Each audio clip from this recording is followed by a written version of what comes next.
बिस्मिल्लाहिर्रहमानिर्रहीम। अस्सलाम वालेकुम। प्रोग्राम मुकाबिल में मेरी और आमिर मतीन साहब की तरफ से देखने वालों को हम खुश आमदीद कहते हैं। आज के प्रोग्राम में हम बात करने जा रहे हैं कि कप्तान की जुबाबंदी, पैमरा की पाबंदी, सियासी माहौल की कशीदगी इंतहा पर हमें नजर आ रही। जानने की आज ये कोशिश करेंगे कि इमरान खान साहब की तोशाखाना केस के अंदर जो पेशी है वो खुद पेश होंगे या फिर हथकड़ी के अंदर वो पेश होंगे, ये जानने की कोशिश करेंगे। मगर दूसरी तरफ इलेक्शन का भी मामला है जो कि हमें बज़ाहिर हवा के अंदर लटका हुआ महसूस हो रहा है। सिंध की अगर बात करें उसको मरदमशुमारी पर तहफ़्फ़ुज़ात हैं। वज़ीर दाखिला की बात करें तो इंतखाबात को लेकर उन्होंने बड़ी दिलचस्प किस्म की शराइत रख दी हैं। अगर मौलाना फजलुर रहमान साहब की बात करें तो उन्होंने तो साफ और सीधा इनकार कर दिया है। सवाल ये है, देखना ये है कि इलेक्शन की तारीख आखिर मिलेगी कब। इसके ऊपर और इसके साथ साथ इस साल हज 5 लाख रुपए मजीद महंगा हो गया। सब्सिडी मुकम्मल तौर पर खत्म कर दी गई है। ज़र्रे मुबादला के काम ज़खायर से क्या हज का मजहबी फरीज़ा भी मुतासिर हो सकता है? क्या कभी किसी ने सोचा था? इसके ऊपर भी बात होगी। आमिर साहब, ये सब चीज़ों पे बात होगी, मगर ये बताइए इलेक्शन होगा या फिर नहीं होगा?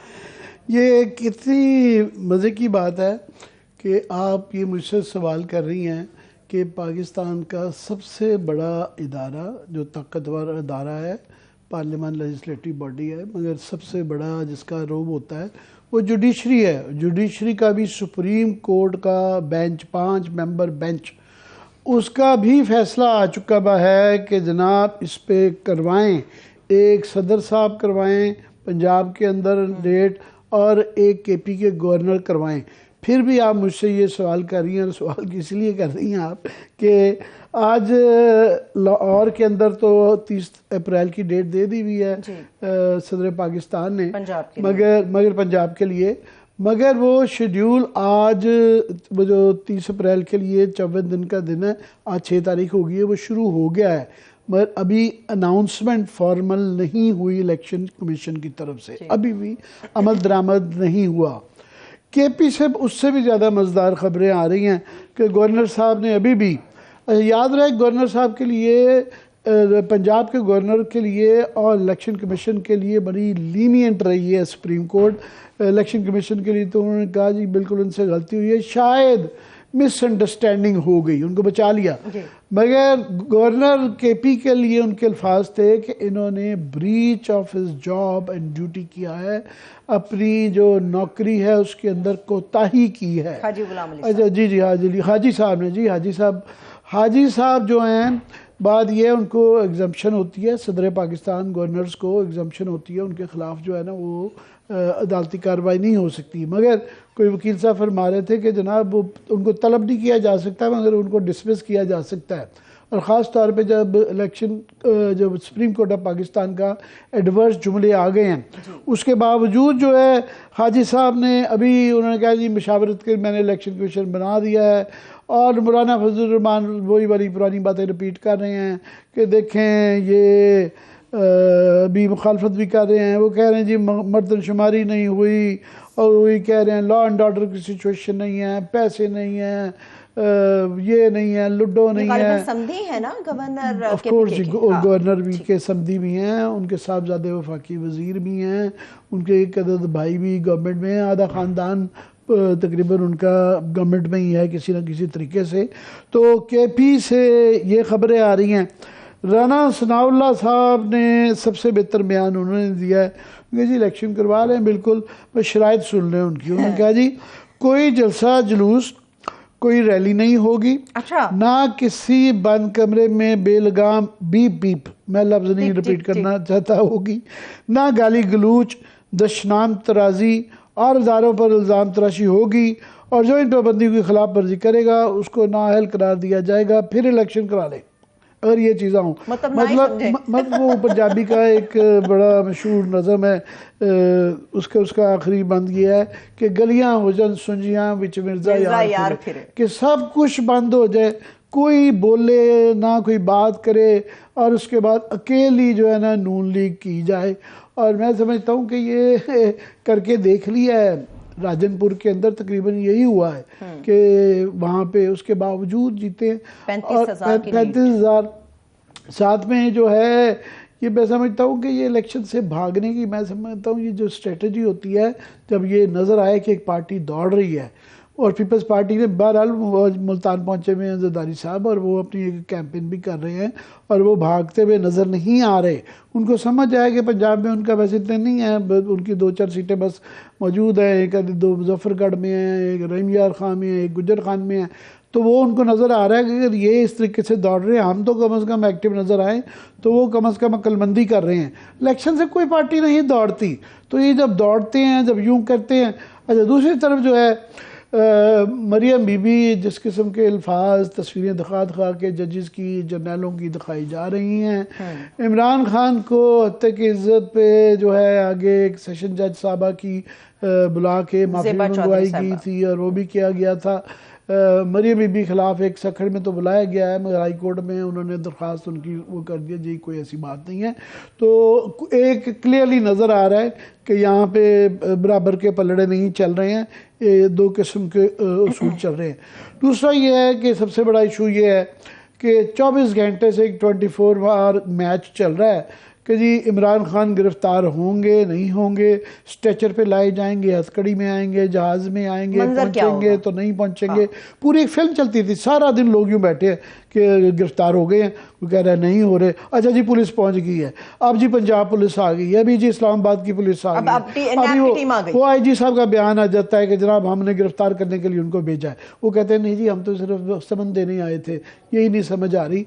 तो मैं समझता हूँ ये कोई इतनी मीडिया स्ट्रेटजी भी नहीं है कि आप 24 घंटे एक आदमी को कवरेज दे रहे हैं, 18 घंटे यही चल रहा है, सब कुछ इमरान खान के इर्द गिर्द ही हो रहा है ना। तो एक किस्म की उनकी वो घर पे जाए बैठे रहे, चाहे उनके ऊपर सारे बयान आ जाए, मगर सारा कुछ ही उनके मतलब डिस्कस हो रहा है। इतना डरे हुए हैं आप कि इमरान खान ने पता नहीं क्या करना है। तो बाकी ये जो बहस है कि इमरान खान का कल तोशाखाना के लिए उन्होंने अदालत में हाजिरी देनी है कि जी वो अब पुलिस पे लाए जाएंगे वहाँ से, और हथकड़ी में लाई जाएंगे, गाड़ी में आएंगे कि कैदियों की वैन में आएंगे, और खुद लाए जाएंगे या खुद आएंगे, लाए जाएंगे या खुद आएंगे। तो पहली बात तो ये, वैसे मैं इमरान खान साहब से मशवरा देना चाहूँगा कि अना का मसला बन गया है कि गवर्नमेंट पर ज़िद है कि इनको एक दफ़ा जो है जिस तरह हमें जेल के पीछे डाला गया था, सलाखों के पीछे एक तस्वीर जो है ना वो तस्वीर आनी चाहिए, वो वायरल होनी चाहिए, वो तस्वीर आनी चाहिए जो है ना, जिस तरह हम सबकी एहसन इकबाल साहब ने अपनी लगाई हुई है कि मेरी ये देखिए सलाखों के पीछे। सो इमरान खान साहब की वो तस्वीर आनी चाहिए, हथकड़ी लगे हुए और जेल की सलाखों के पीछे। फवाद चौधरी साहब से बात हो जाए फिर इस मामले पे। वेलकम करेंगे फवाद चौधरी साहब। जी फवाद चौधरी साहब, थैंक यू, बहुत बहुत शुक्रिया कि आपने हमें ज्वाइन किया।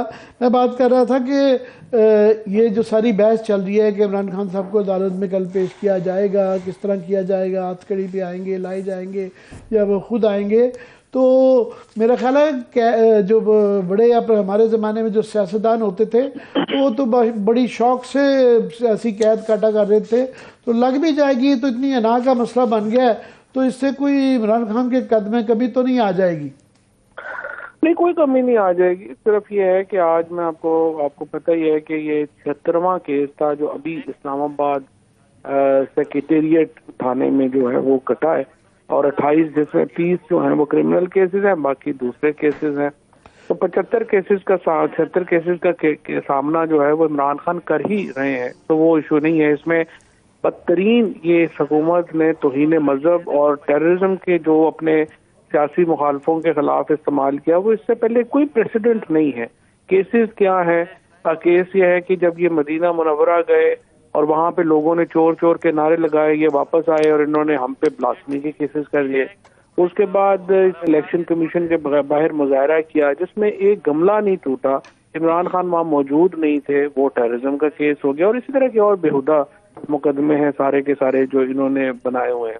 अब ये जो केस है जिसमें कल जो है वो हमने हाई कोर्ट में अब ये चैलेंज किया है, इसका एडिशनल सेशन जज का जो मामला है, जो आज उन्होंने वारंट को बरकरार रखा, वो यूसुफ रजा गिलानी का जो वोट खरीदने का मामला है, वो 2.5 साल से वो उसमें मेंटेनेबिलिटी तय नहीं हुई और कभी आपने उसका जिक्र ही नहीं सुना। यहाँ पे हम ये कह रहे हैं जज साहब को कि सर पहले आप ये डिसाइड करें कि मियाँ वाली के एमएनए का केस है, इस्लामाबाद की अदालत किस चक्कर में सुन रही है।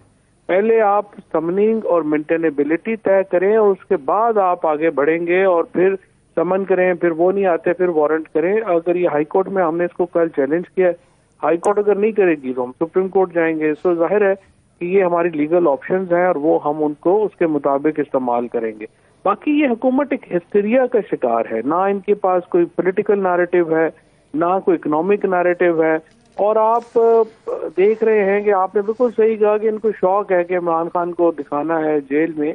ये शौक रखें, लेकिन इस शौक में जो इन्होंने मुल्क का हशर नशर कर दिया है, महंगाई का, वो उस पर तो बात करते भी अब बंदा अजीब लगता है कि जो हालात हो गए हैं। तो हमें इलेक्शन के ऊपर, या मेरे ख्याल में इस वक्त जो सिचुएशन है वो तो पूरा पाकिस्तान देख रहा है कि सुप्रीम कोर्ट के खिलाफ एक मीडिया ग्रुप के साथ मिलके ये जो मुहिम चला रहे हैं इस वक्त मरियम नवाज वगैरह, वो देख रहे हैं हम कि ये और सुप्रीम कोर्ट के और इनकी जजेस के खिलाफ जितनी पर्सनलाइज मुहिम चल रही है, इसका क्या नतीजा निकलता है और कैसे मामला आगे बढ़ते हैं, ये आप देखते हैं। इस पे सुप्रीम कोर्ट अपना अमल दरामद करा पाती है अपने फैसले पे या नहीं करा पाती। वैसे मैं तो समझता हूँ, दोबारा रिपीट कर रहा हूँ कि इससे बड़ा इलेक्शन पोस्टर नहीं हो सकता कि इमरान खान को जेल के वैन के अंदर जो है ना घसीटा जा रहा हो, हथकड़ी लगी हो, या जेल की सलाखों के पीछे खड़े हों जो नवाज शरीफ साहब के या और काफ़ी बेशतर लीडरान हैं, सियासतदान हैं, उनकी जो ज़िंदगी का वो सबसे बड़ा सियासी जेवर है, वो इस तरह की तस्वीरें ही हुआ करती हैं। क्या हर्ज क्या है, इतना जो बड़ा क्राउड आ जाता है, फिर लॉ एंड ऑर्डर की सिचुएशन बन जाती है, फिर ये आ जाती है इस तरह की खबरें कि जी एक कोई खुदकश बम्बार शायद क्राउड में मौजूद है, पूरी दुनिया सारा टीवी उस तरफ जो है मरकूज हो जाता है। नहीं, ये जो जाने में तो कोई प्रॉब्लम नहीं है। इमरान खान तो कल भी एक्चुअली गिरफ्तारी देने के लिए बिल्कुल तैयार थे। वो खुद ही जो है वो उनसे कुछ मैनेज ही नहीं उनसे हुआ। और थोड़ा सा हमारा एक्चुअली फ्रेंकली एक लीडरशिप का ख्याल ये भी था कि हम जो अपने टिकट्स हैं वो फाइनल कर लें। वो तकरीबन हमने फाइनल कर लिए हैं। बाकी देखिए, इमरान खान को अब जहाँ रखेंगे बाहर 4-5 लाख 6 लाख आदमी होगा इंशाल्लाह ताला। ये तो बहुत बड़ा एक ये ब्लंडर करेंगे कि इमरान खान को गिरफ्तार, कोई इनको अकल की जो है इस वक्त तक कोई इन्होंने अकल का काम नहीं किया और ना ही ये कोई अकल वाली एडवाइस इनको मिल रही है। और मैं हैरान हूँ कि जो ये फैसला आज जिस तरह से उन्होंने कोयटा में पर्चा किया है, इस्लामाबाद में किया है, यूं लग रहा है कि जैसे एक जो है बंदर के हाथ में माचिस आई हुई है और वो पूरे शहर को जलाने के चक्कर में।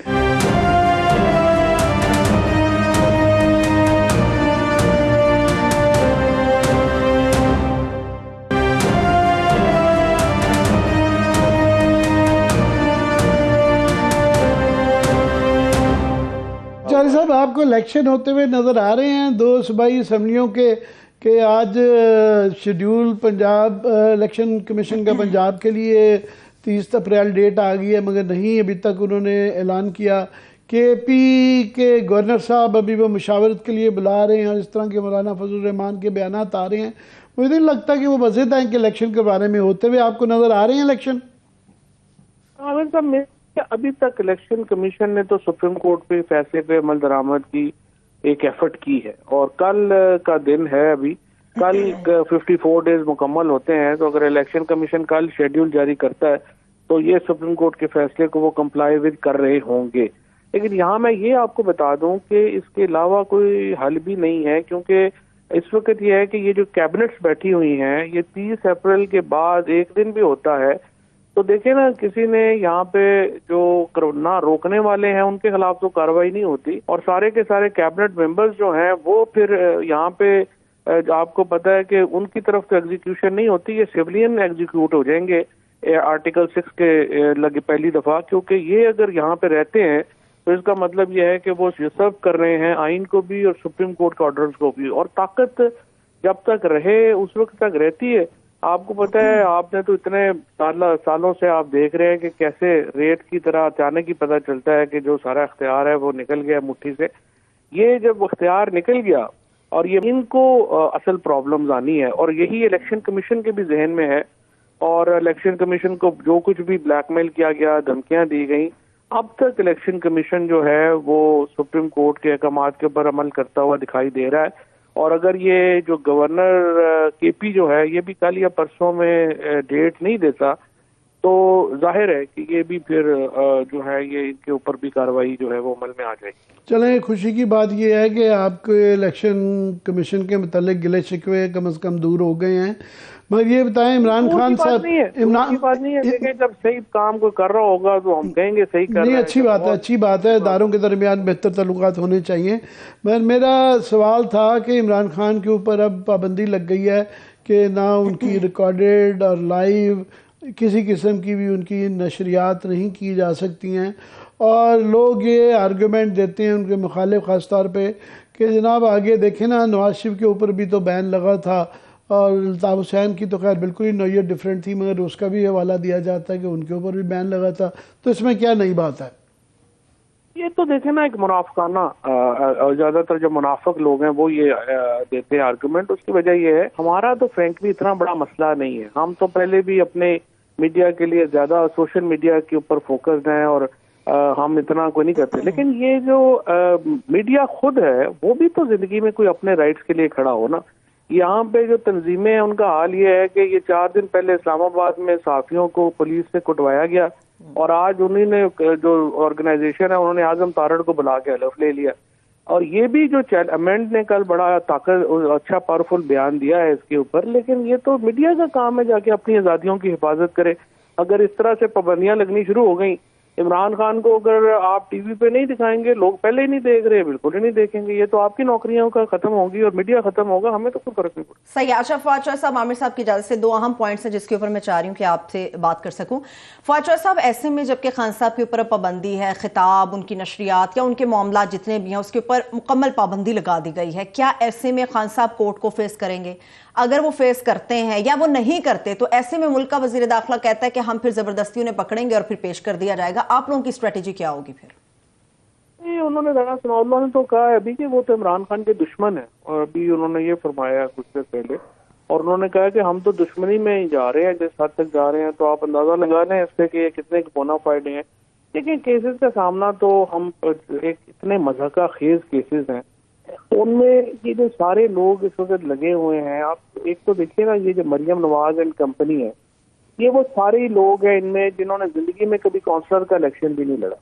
और ये जो सारे लोग आपको प्रेस कॉन्फ्रेंस पे, आज 7 प्रेस कॉन्फ्रेंसें हुई हैं इमरान खान के खिलाफ, और इमरान खान के ऊपर पाबंदी है कि वो जवाब नहीं दे सकता। आप अंदाजा लगा लें कि इनका ख्याल है कि इस तरह से वो इमरान खान नाम पॉपुलर हो जाएगा। इन 7-8 लोग जिनकी शक्लें हैं, लोगों को इनसे नफरत है, इनको देखना ही नहीं चाहते।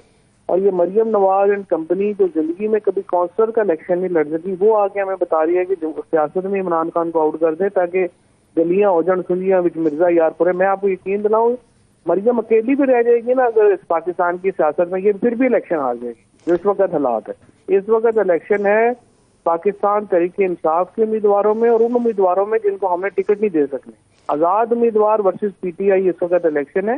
नॉन लीगल पीपल्स पार्टी तो इस वक्त नजर ही नहीं आ रही है। तो इसीलिए तो आप देखते हैं कि जूते छोड़ के भाग रहे हैं इलेक्शनों में। ये इलेक्शन लड़ने की हैसियत औकात में ही नहीं रहेगी। जो राना सनाउल्लाह साहब ने जो शराइत पेश किए हैं कि इलेक्शन हो सकता है, उसके अंदर बस एक कसर रह गई है कि इमरान खान के हाथ भी बांध दिए जाएं, आंखों पे पट्टी लगा दी जाए और कानों के अंदर वो जो होते हैं ना रुई डाल दी जाए। तो यही है, पीछे रह गया और क्या रह गया। तो दीदी मैं कहता हूँ आमिर साहब ये भी कर लेंगे ना, राना साहब की फिर भी जमानत जब्त हो जाएगी। जो मर्जी कर। और मैं आपको इनको एक और गलत फहमी है, देखिए इमरान हमारे साथ, हमारे होंगे लोग 20-25-30% लोग हैं जो हमारे साथ हैं, 60-70% लोग हैं जो इनसे नफरत करते हैं। तो इनकी नफरत की वजह से हमारे साथ है। ये अपने आप को अपने गिरबानों में नहीं जान रहे, इनकी शक्लें देख के लोगों को गुस्सा चढ़ जाता है। इसीलिए मैं आपको शर्त लगा के कहता हूँ, आप राना सनाउल्लाह को या किसी भी नून लीग के ये सरवत को कहें कि इसे सिर्फ इनको मार्केट में किसी में बुलाए और इनको कहें कि इनको खाना खिला। ये मार्केट में गार्ड के बगैर बैठ के खाना खा जाए, आप मेरा नाम बदल जाए, लोगों ने ना अंडे टमाटर मारे तो मुझे कहे। बहरहाल आपने आगे गिला किया कि मीडिया को अपने हकूक़ के लिए खुद लड़ना चाहिए और बिल्कुल सही किया, पर मुझे बड़ी उम्मीद है कि मीडिया अकल करेगी, क्योंकि माजी में आपको याद होगा कि जब हामिद मीर को गोलियां लगी थी तो उस वक्त ख्वाजा आसिफ पैमरा में गए थे और 15 दिन के लिए जियो बंद करवाया गया था। उसके बाद मगर जो बाकी उनके मुखालिफ मीडिया वाले थे वो तालियां बजा के खुश हो रहे थे। तो आज ARY को बंद किया गया है तो बाकी लोग खुश हो रहे हैं। ये कोई भी चैनल बंद किया जाए और गलत ग्राउंड्स के ऊपर किया जाए तो ये कोई अच्छी बात नहीं होती है। तो ये बिल्कुल मुझे बड़ी उम्मीद है कि हमारी बरादरी जो है ना हमेशा ऐसे मौक़ों पे इकट्ठी होती है, तो आपको इंशाल्लाह इसका नज़र आ जाएगा असरात। चले देखते हैं, ये बड़ा इम्पोर्टेंट है। और मैं आपको बता रहा हूँ हमारे इतना कोई फर्क हमें नहीं पड़ता। हमने हाईकोर्ट में चैलेंज भी कर दिया वैसे वो पाबंदी को, ये खत्म भी हो जानी चाहिए। लेकिन मेरा तो ये इशू है कि मीडिया खड़ा ही नहीं हुआ, जो माशाल्लाह कोई नहीं खड़ा होता, तो अगर खड़ा नहीं होगा तो ये फारग हो जाएंगे। और बिल्कुल ही आप आर्टिकल 19 जो कुछ ना कुछ राइट देता है आप। वैसे हमारा भी आपसे गिला बनता है, गिला ये बनता है कि जब ये पीका का कानून बना रहे थे तो हमने आपसे बड़ी गुजारिश की, बड़े तरले मिन्नतें ऑलमोस्ट की कि ये ना करें, ये आपके भी खिलाफ इस्तेमाल हो सकता है। काफ़ी सारे केसेस हैं वही वाले जो पीका के तहत इस्तेमाल किए जा रहे हैं, और ये माजी का एक सबक रहा है, तारीख का सबक रहा है कि नवाज शरीफ साहब ने जो मुकदमे बनाए थे, जो कानून बनाए थे उनके खिलाफ इस्तेमाल हुए, भुट्टो साहब ने बनाए थे वो भी उनके खिलाफ इस्तेमाल हुए। नहीं, वैसे मैं आपको बताऊं ये आर्गुमेंट कोई नहीं आर्गुमेंट, इस तरह तो दूसरा कोई भी कानून नहीं बन सकता। पीका का कानून बड़ा इंपॉर्टेंट था और मैं तो अब भी जब भी मुझे मौका मिला मैंने ये लॉज बनाने हैं, क्योंकि उसकी वजह ये है कि आप देखें जो मिसयूज हो रहा है। अभी आप देखें आसमा शराजी के ऊपर जिस तरह ये मिसयूज हुआ, और जो वजह थी मैं आपको बताऊं कोई पॉलिटिकल वजह नहीं थी। वीडियो आई जो है वो मोहल्ले में जा रही हैं जी, और उसकी वीडियो बन रही है कि ये फलाने की बेटी है और ये देखें ये मैट्रिक में पढ़ती है, स्कूल जा रही है, ये कितनी खूबसूरत बच्ची हैं। अब मुझे बताइए ये इसके ऊपर लॉ नहीं होना चाहिए? जो यहाँ तमाशा बना हुआ है इस वक्त सोशल मीडिया के ऊपर, और स्पेशली औरतों के लिए जो अजाब बन गया हुआ है, ये ना कहें कि कवानीन नहीं होने चाहिए। अब आप कानून नहीं है तो एंटी टेररिज्म लॉ लगा के इन्होंने हर एक पे लगा दिया। ये कोई पीका का तो नहीं ना इशू, पीका तो बना ही नहीं, लॉ ही खत्म हो गया। लॉज 100% होने चाहिए, बट मिसयूज ऑफ लॉज जो है उनके ऊपर शदीद जो है वो होना चाहिए। इन्होंने ब्लास्फेमी जिस तरह यूज किया, इन्होंने जिस तरीके से एंटी टेररिज्म को यूज किया, उसका कानून से क्या ताल्लुक है? वो तो राना सनाउल्लाह और कंपनी इस तरह के लोग जब बैठ जाएंगे और वो मिसयूज करेंगे लॉ, तो वो तो कोई लॉ भी मिसयूज होगा, उसका लॉ से क्या ताल्लुक। लास्टली आज साकिब निसार साहब ने फाइनली जो है ना अपना एक इंटरव्यू दिया है और उसमें उन्होंने एक अपनी बेबसी का इजहार किया है। उन्होंने कहा जी मेरा अपना व्हाट्सएप जो है ना वो हैक हुआ हुआ है और वो टोटे जोड़ जोड़ के आते हैं। तो मुझे लगा कि उनको अंदेशा है कि मज़ीद कोई उनके मतलब टेप आने लगेगी। दूसरा उन्होंने थोड़ा सा अपने बयान से हटे, उन्होंने कहा जी मैंने उनको सादिक और अमीन जो है ना वो 3 ग्राउंड जो मेरे सामने पेश की गई थी उन पे किया है सादिक अमीन। मैं ये नहीं कहता कि वो मुकम्मल सादिक और अमीन है, सिर्फ उस मुकदमे में है वो। बात यह थी कि इमरान खान के भी सब कुछ आपके सामने है, बाकियों का सब कुछ भी आपके सामने है। साकिब निसार साहब की कोई दवाई जो है वो उसमें जाने की क्या जरूरत है? इस वक्त जो है वो पाकिस्तान के अवाम को फैसला करने दें।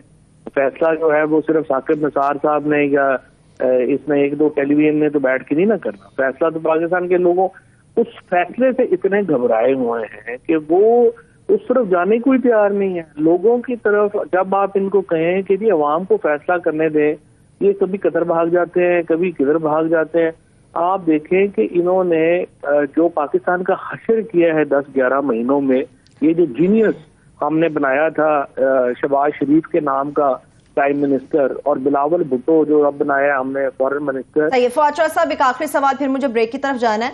एक इल्जाम का सामना है जिसको कहा जा रहा है मुखालिफिन की तरफ से या बहुत सारे लोग जो कि तहरीक इंसाफ से ताल्लुक नहीं रखते, वो ये बात कर रहे हैं कि जस्टिफाई इस चीज को किया जाए। एक तरफ तो खान साहब कह रहे हैं कि दोनों सूबों के अंदर जो इंतखाबी मुहिम होगी उसको वो खुद लीड करेंगे, और हमाद साहब को मैंने सुना वो कह रहे थे कि जो कोई बम प्रूफ गाड़ी होगी जिसके अंदर खान साहब जाएंगे और लीड करेंगे इसको। दूसरी तरफ अदलिया के सामने या आप अपनी पेशी भुगतने के लिए तैयार नहीं, उस पर आप कहते हैं कि जान को खतरा है, वीडियो लिंक के जरिए ये पेशी हो जानी चाहिए। इस पर मैं चाह रही हूँ आपका आर्गुमेंट आ जाए, फिर मैं ब्रेक की तरफ जाऊंगी।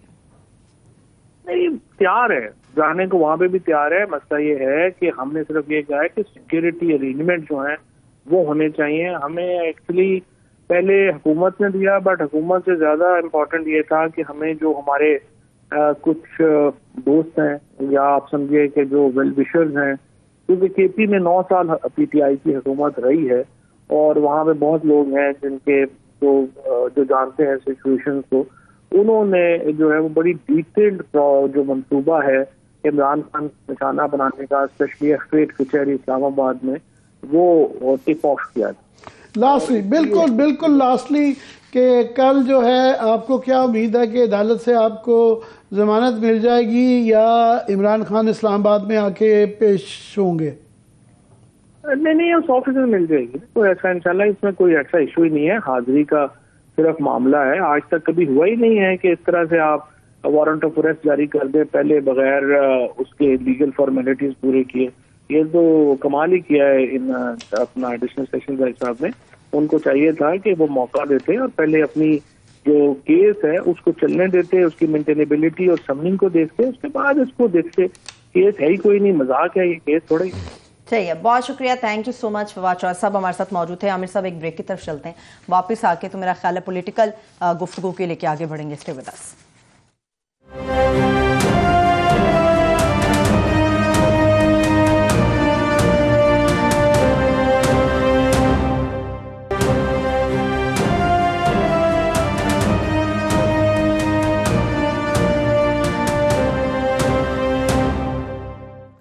ब्रेक के बाद एक बार फिर से प्रोग्राम में हम आपको खुश आमदेद कहेंगे। जो सियासतदानों के मामलात हैं आमिर साहब, उसके ऊपर तो हम हमेशा बात करते हैं, अभी भी करेंगे, मगर जो सहाफ़ियों बारे मामलात हैं जिससे फवाद चौधरी साहब ने बात की, मेरा कुछ इख्तलाफ उसके ऊपर बाकी है। अभी आपका थोड़ा इख्तलाफ है, मेरा बहुत ज़्यादा इख्तलाफ है। मैं ये ज़रूर क्लैरिफाई करना चाहूँगा कि हमारी तमाम जो सहाफ़ियों की नुमाइंदा तंजीमें हैं उनका हमेशा एक मौक़िफ़ रहा है और बड़ा अच्छा मौक़िफ़ है। वो ये कहते हैं कि जनाब आपके पास सारे कानून मौजूद हैं, आपके पास डेफेमेशन का कानून मौजूद है, आप किसी की बेइज्जती करें, आप वो करें, आप सिंगल आउट ना करें। सिर्फ सहाफ़ियों के लिए आप जब एक कानून बनाते हैं कि जनाब ये कोई बात करेंगे, तो वो आप आज़ादी इजहार के ऊपर भी कदम लगाते हैं, फिर उनको सिंगल आउट भी करते हैं, को थ्रेटन। आप ओवरऑल जुडिशल रिफॉर्म्स करें। जुडिशल रिफॉर्म्स की कितनी बड़ी एक कमेटी बनाई गई थी, उसने पूरी एक तजावीज़ दी हुई है। वो पीटीआई गवर्नमेंट के पास भी नहीं, वो मौजूदा गवर्नमेंट के पास भी अब भी है। वो चाहें तो एक दिन के अंदर जो है ना वो पास करें, उसके लिए कोई ज़्यादा पैसे नहीं लगते हैं, मगर नहीं की जाती क्योंकि अपनी मर्ज़ी के कानून जो है अप्लाई कर लेते हैं, उनको यूज़ कर लेते हैं, उसको मिस यूज़ करते हैं। और वो हमें सिंगल आउट ना करें। जो कानून सबके लिए हैं वो ही हमारे लिए, अगर उसके अंदर डिले होती है, यस, वो हमारी वजह से नहीं होती। कानून के अंदर निज़ाम इतना ख़राब है कि हर चीज़ के अंदर जो है डिले होती है, तो हमें वो ना करें। दूसरा ये भी मैं ज़रूर कहना चाहूँगा कि हमारा हालात बदलते रहते हैं, मीडिया के अपने बहन भाइयों के कि हालात बदलते रहते हैं। और आज की खुशी पे वो जो पंजाबी का है जी, दुश्मन मरे तो खुशी ना करिए, सजना भी मर जाना, तो वो इस तरह नहीं है। आप देखें, मैं आगे हामिद मीर के वाक़े का जिक्र कर रहा था कि जब उसको गोलियां लगी थी तो उनके बहुत अच्छे दोस्त हैं ख्वाजा आसिफ साहब, उन्होंने उनके प्रोग्राम में टीवी पे आके कहा था कि हाँ, आपकी जसारत कैसे हुई कि आपने ISI के चीफ के मतलब ये इल्ज़ाम लगाया। और इल्ज़ाम जिसके ऊपर पर्चे कटे थे और जिसके खिलाफ ये सब कुछ हुआ था, उनका नाम था हमारे बड़े छोटे भाई आमिर मीर साहब का। आज वो वज़ीर हैं, पंजाब के अंदर वज़ीर लगा दिए गए हैं। तो ये कल के दोस्त, आज के दुश्मन, आज के दुश्मन, कल के दुश्मन। पर बहरहाल मुझे बड़ी उम्मीद है कि ऑलरेडी हमारी तंजीमों के अंदर ये इसको टेकअप किया गया है, मज़ीद टेकअप किया जाएगा। किसी भी चैनल के लिए बिला तफरीक ये नहीं की जा सकती कि ये चैनल हमारा है तो ये उनका है। दुनिया भर में आज़ादी इजहार के लिए लोग ओपन अप कर रहे हैं क्योंकि इसका फ़ायदा नहीं है, होता है उसका वो सोशल मीडिया आ चुका है। तो लोग बल्कि ज़्यादा उसकी तरफ जाते हैं, उससे ज़्यादा फैलाव होता है और वो लगता है कि पता नहीं क्या क़यामत आ गई है। ये तासुर भी जाता है हुकूमत के लिए, ये डर गए हैं। कोई वो नवाज शरीफ पर पाबंदी जो लगा ली थी और हालांकि उनके बड़े सख्त अल्फाज थे, उससे क्या जो है, मेरा तो ख्याल है कि मरियम बीबी लीडर ही उन जुलूसों और जलसों की वजह से बनी, तो इससे कोई फर्क नहीं पड़ता। इसके अलावा आमिर साहब, पीका कानून के हवाले से ये एक वो जहरीला घूंट है जिससे जबरदस्ती पिलाने की कोशिश की जाती है और सबसे ज्यादा इफेक्ट कौन इससे हुआ? सबसे ज्यादा तो सहाफी इससे इफेक्ट हुए भाई। वो मिसयूज ये फिर कानून होते हैं। उस वक्त हमारी इनसे यही वाली बात होती रही है फवाद चौधरी साहब से। अभी भी मुझे ये तकलीफ हुई है कि उनका वही आर्गुमेंट है कि मैं दोबारा आएंगे हम तो दोबारा यही करेंगे। तो फिर दोबारा यही होगा जो उनके साथ हो रहा है। ये काफ़ी सारी चीज़ें हैं ना, वो कह रहे हैं कि रिपील हो गया है और ये कल को आगे दोबारा लगाएंगे तो वो फिर ये कोई इतनी अक्लमंदी की बात तो नहीं है। हालांकि हमारे दोस्त हैं, अच्छी बात करते हैं, दलेर आदमी हैं, समझदारी की बातें करते हैं, पर जो उनसे गिले हैं, जायज़ गिले हैं, वो बिल्कुल अपनी जगह हैं। हमें तो छोड़ें, पाकिस्तान के साबिक चीफ जस्टिस साहब जो हैं वो साकिब निसार साहब, वो डरे हुए हैं, फरमा रहे हैं कि मेरा जो है ना फ़ोन व्हाट्सएप उसका हैक हो गया है। अब उनको पता नहीं क्या डर है कि उनकी कौन सी ऑडियो आ सकती है, कि वो किससे बात करते रहे हैं और काफ़ी चीज़ों में। और शुक्र है उन्होंने थोड़ा सा नदामत का इजहार भी किया है कि मुझे कुछ गलत फैसले भी मुझसे हो सकते हैं, मैं इंसान हूँ। हालांकि उस वक्त इनका जो गरूर था, ये जिस तरीके से मैं ज़रूर कहूँगा, मैं खुद उनके सामने पेश हुआ हूँ। और बहुत ज़्यादा एक जज का कॉन्डक्ट जो है उसके अंदर एक मुदब्बर होना चाहिए, एक बहुत संजीदा तरीके से। पर ये तो जिस तरह बात करते थे, जिस तरह पंजाब पुलिस के अंदर एक रिवाज है कि वो थानेदार जिस तरीके से एक मुलजमों के साथ बात करता है, बड़े बड़े वर्दी के अंदर बड़े सीनियर अफसरान जो हैं, मुझे पंजाब पुलिस के IG याद है, वो कहते हैं यार मुझे इस तरीके से बड़ा करके को सजा दी थी कि दीवार के साथ खड़े हो जाओ। कह रहे मेरा जो है पोता मुझे कह रहा था कि नाना अबू वो आपकी आज बड़ी बेइज्जती हुई है। तो बड़े बड़े सीनियर 19वें 20वें ग्रेड के अफसर और एक दो अफसरान खड़े भी हो गए थे। मैं एक पुलिस के अफसर को जानता हूँ जिसकी इन्होंने बदतमीजी की थी, उसने कहा जी आप मेरी बेइज्जती नहीं कर सकते, मैं इस वक्त वर्दी में मौजूद हूँ, ये मेरी बेइज्जती नहीं है, ये मेरी वर्दी की बेइज्जती है। तो कुछ जजेस जो होते हैं वो उनका कॉन्डक्ट, इफ्तिखार चौधरी के मुतालिक भी ये शिकायत थी, इनके मुतालिक भी थी। तो ये वाली बाकी एक जुमला उन्होंने और बड़ा मज़ेदार कहा, उन्होंने ये कहा कि नवाज शरीफ के से एक्चुअली अपने पॉइंट स्कोर किया। इनके जी इनके ये जो गिला रहता है कि हमारे खिलाफ अदालतें रही हैं, सिर्फ एक फैसला इनके खिलाफ आया बाकी तो जिसके अंदर मैं शामिल नहीं था, यदि वो पैनेमा का कह रहे थे, वरना तो ये कहते थे कि उन्होंने ये इल्ज़ाम लगाया, ये कहा जाता था मेरे मुतालिक कि मैं तो इनका चीफ हूँ। तो बाकी एक फैसले के अलावा कौन सा बड़ा फैसला है जो इनके खिलाफ आया हो? अच्छा, लेकिन आमिर साहब कुछ चीजें हैं जो अभी भी डूबियस हैं, जैसे साबिक चीफ जस्टिस की मुलाकात खान साहब से होना, वो आज तक बड़ी डूबियस है, वो किस पैराए में की गई। दूसरा ये बात है कि साकिब निसार साहब जिस डर उनका है, जो जिस खौफ में वो नजर आ रहे हैं व्हाट्सएप हैक होने के बाद, वो डर उनका है या किसी और का है कि क्या लीक हो सकता है उसमें? नहीं, ये तो अभी काफ़ी सारी मार्केट में बातें चल रही हैं, कुछ हमारे तक भी लोगों ने पहुंचाई है कि फलाने की आ रही है, फलाने की आ रही है, फलाने की आ रही है। रोज़ वो कम से कम वो लोग जो कि इस तरह की बातें करते नहीं हैं, उनके जो अंग्रेजी में कहा जाता है क्लोजेट में स्केलेटन्स हैं, तो वो फिर डरे रहते हैं।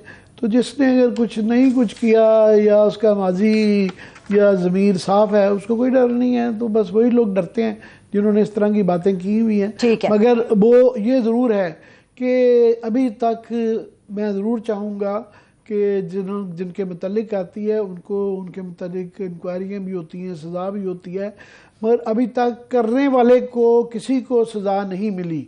सब ये कानून किसी का भी बगैर इजाज़त के टेप करना। हाँ। और इस पे मैं समझता हूँ सुप्रीम कोर्ट को, क्योंकि अभी तो जजेस के मतलब भी आ रही हैं, ठीक है उन जज साहब की भी तफ्तीश कराएं, मगर एक इस बात की भी तफ्तीश करवाएं, एक पूरा पैनल बनाए कि ये रिलीज़ कहाँ से हो रही हैं, क्योंकि 2-3 ये इदारे हैं जिनके पास ये फैसिलिटी है, कोई इतना मुश्किल काम तो नहीं और है। अगर चाहें वो तो बिल्कुल उसका बुलाएं, सबको पूछें, बुलाया जाना चाहिए। बिल्कुल। चलिए, after a very very long time Asif Ali Zardari साहब खबरों के अंदर इस वक्त मौजूद हैं। उनकी स्टेटमेंट मेरी समझ से बाला, शायद आप मेरी रहनुमाई कर सकें। वो ये समझते हैं आमिर साहब के ये मुल्क है, कोई पब्लिक लिमिटेड कंपनी नहीं है, दिवालिया मुल्क हो जाते हैं, खतरे की बात नहीं है। जापान 10 दफा हुआ फिर खड़ा हो गया।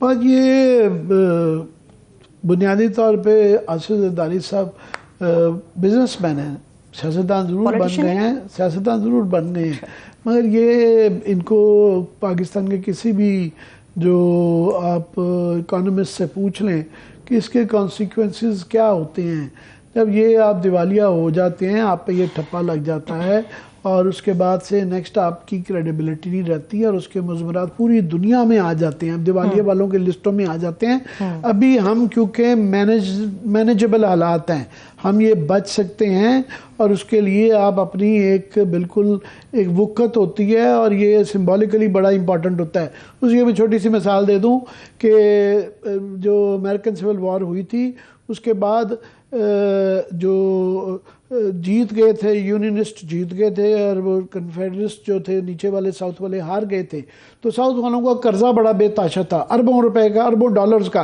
और उनके पास कोई पैसा नहीं था इब्राहिम लिंकन के पास। उन्होंने कहा नहीं, ये डॉलर की सेंटिटी का मामला है, जैसे कैसे सोना बेच के सारा कुछ करके ये हमने अपने डॉलर की सेंटिटी बचानी है।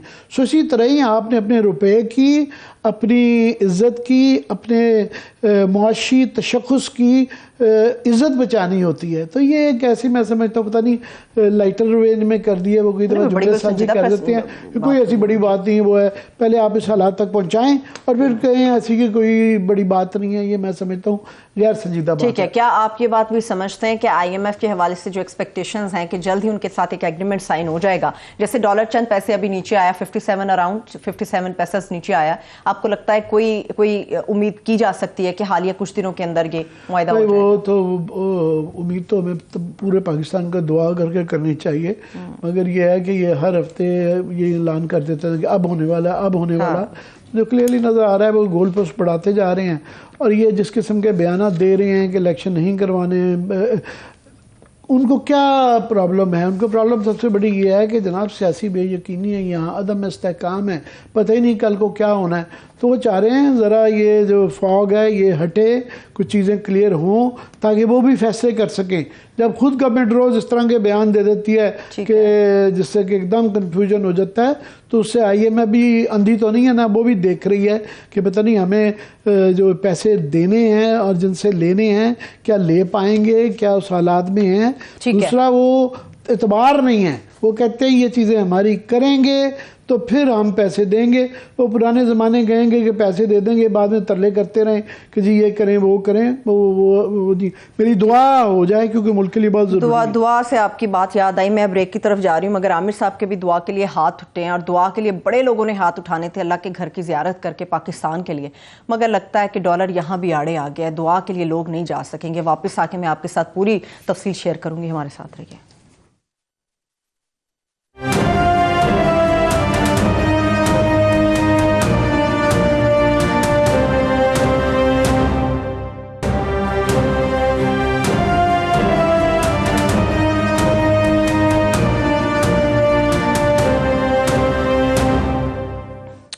ब्रेक के बाद एक बार फिर से खुशामदेद कहेंगे। आमिर साहब, हज लोग इसकी ख्वाहिश करते हैं, ख्वाब देखते हैं सारी ज़िंदगी, उस पर हुकूमत क्या कर रही है? ख्वाब इसलिए देखते हैं ख़ास तौर पे गरीब तबका, दरमियाना तबका जो है, आज फ़र्ज़ है साहब इस्तेदाद लोगों के लिए जिसके पास भी वसाइल हों, और लोग सारी उम्र पैसे जोड़ते रहते हैं कि एक दफ़ा, क्योंकि फ़र्ज़ है कि ये एक दफ़ा फ़र्ज़ हो जाए। तो अभी ये बिल्कुल तकरीबन छोटे तबके या दरमियाने तबके के छोड़ें, अमीर आदमी के लिए भी तकरीबन मुश्किल ही हो गया है। अब सब्सिडी पहले दी जाती थी 1.5 लाख रुपए की, उसको हटा के, मतलब वो गवर्नमेंट कहती थी कि आपने जो हज करना है तो इसमें से आपकी मदद के लिए 1.5 लाख रुपए हम देंगे। बाय द वे कुछ अर्से तक ये हिंदुस्तान में भी ये सब्सिडी दी जाती थी। अब उन्होंने हज की फ़ीस जो है ना 5 लाख रुपए बढ़ा दी है, बल्कि बढ़ा दी है। और बुनियादी उसकी वजह यह है अपनी तरफ से कि पाकिस्तान के पास ये जो भी आप कह रहे थे ना कि आसिफ ज़रदारी कह रहे थे कि दिवालिया हो जाएंगे तो क्या बड़ी बात है। हाँ। ये उसी से लिंक्ड है कि हमारे पास जो हज करने के लिए जितने हाजी जाते हैं, ज़ाहिर है वो टिकटें खरीदनी होती हैं, सऊदी अरेबिया में पैसे जमा कराने होते हैं, तो फॉरेन करेंसी में चाहिए 2 अरब डॉलर चाहिए, जो कि नहीं हैं।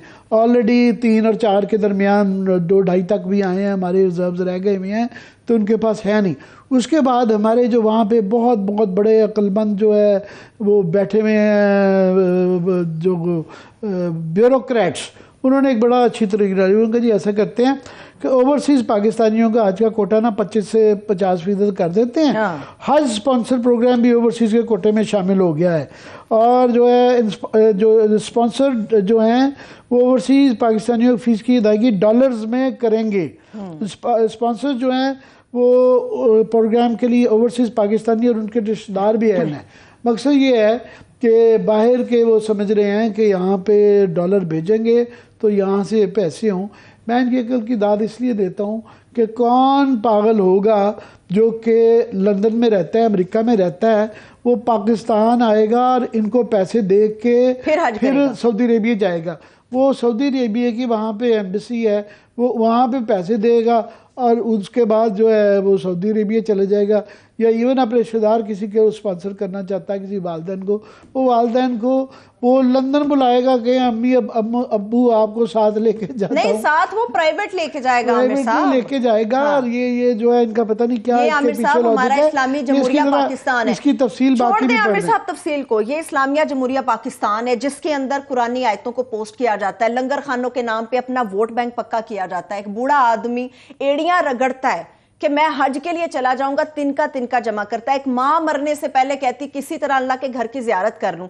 ये लोग हैं, ये कहते हैं कि जी हम इस्लामी जमहूरिया पाकिस्तान को लीड करते हैं, ये लीड करते हैं। आप अल्लाह के घर जाने से लोगों को आपने खत्म कर दिया। जिसकी ख्वाहिश होगी वो मनो मट्टी तले लेके मर जाएगा मगर हज नहीं कर पाएगा। इन्होंने ये किया इस कौम के साथ। हज तो है, मैं नाम नहीं देना, मगर इस वक्त लंबी एक कितार अक्सर रमज़ान में लग जाती है। जो बदनाम तरीन ब्यूरोक्रेट्स हैं, रिश्वतखोर वो हैं जिन पे इल्ज़ाम हैं और साबित हो चुके हुए हैं, एक लंबी कितार उम्रे के लिए जा चुकी है। क्योंकि उनका ये ख्याल होता है कि शायद वहाँ क्लीन स्लेट हो जाती है और आते सारी दोबारा रिश्वत साजी शुरू कर देते हैं। अगर लिस्ट गवर्नमेंट देखे, वैसे आजकल बाहर जाने के लिए NOC चाहिए होता है। पता नहीं NOC लेके गए हैं या नहीं लेके गए हैं। ये हालिया जिनके 2, 4, 5 के हम नाम लेते रहे हैं बड़े बड़े स्कैंडल्स के अंदर, सब पता चला बात करें कि जनाब आपका वर्जन चाहिए, वो कहते हैं जी वो तो उम्रे पे गए हुए हैं। तकलीफ की बात ये आमिर साहब, सिलसिला यहाँ नहीं रुका। डॉलर जैसे ही ऊपर जाएगा हज के लिए खर्च भी आपका बढ़ जाएगा। ये डॉलर के साथ यहाँ भी इन्होंने हेरफेर कर दी, तो बंद कर दें ये दुकान। ये जो 25% कोटा बाहर के ओवरसीज के लिए कर दिया गया है, तो जो पाकिस्तान के लिए कोटा है वो 25% कम हो गया है। और टोटल जो फीस अब हो गई है ना वो 12 लाख से ज़्यादा क्रॉस कर गई है। गुज़श्ता बस जो है 1.5 लाख की सब्सिडी के बाद फीस 7 लाख थी, जो कि अब 12 लाख रुपए हो गई हुई है। मजमूई कोटा 1,79,000 रुपये मुकर्रर है। तो ये इसके बाद जो बात ये है कि पहले हाजियों कोटा है आमिर साहब, और जहरीली बात ये है कि पाकिस्तान में रहते हैं, पाकिस्तान की सरकारी एयरलाइन है, मगर वो क्या करेगी, वो आपसे पैसे डॉलर की शक्ल में लेगी, वो डॉलर में आपको अदायगी करना पड़ेगी। इससे बड़ा जुल्म क्या है पाकिस्तानियों के ऊपर। मगर मुझे अभी भी लगता है कि जो देखेंगे हम कि प्राइम मिनिस्टर अभी भी वो बातें तो बड़ी ऑस्टेरिटी की कर रहे थे। अभी मैं देख रहा हूँ वो बाहर गए हुए थे, तो वो गए हैं एयरफोर्स का जहाज़ लेके जाते हैं, तो एयरफोर्स का जहाज़ जाएगा, देखेंगे कि पूरा स्टाफ वो जो एक तरीकाकार होता है कि जी ब्यूरोक्रेट भी जाते हैं, मामे चाचे ताए फूफियाँ, नौकर घर के, बावर्ची घर के, साफी दोस्त, सारा जहाज़ भर के लिए जाता है। देखेंगे कि वो उनको सबके लिए ये कदगन है या उनके लिए भी ये कदगन है। सभी जाएंगे आमिर साहब, बस जिसका वोट आप लोग लेते हैं वो वोटर नहीं आपका जा सकेगा। मुझे इजाज़त दीजिए, अपना बहुत सा ख्याल रखिए, खुदा हाफिज़।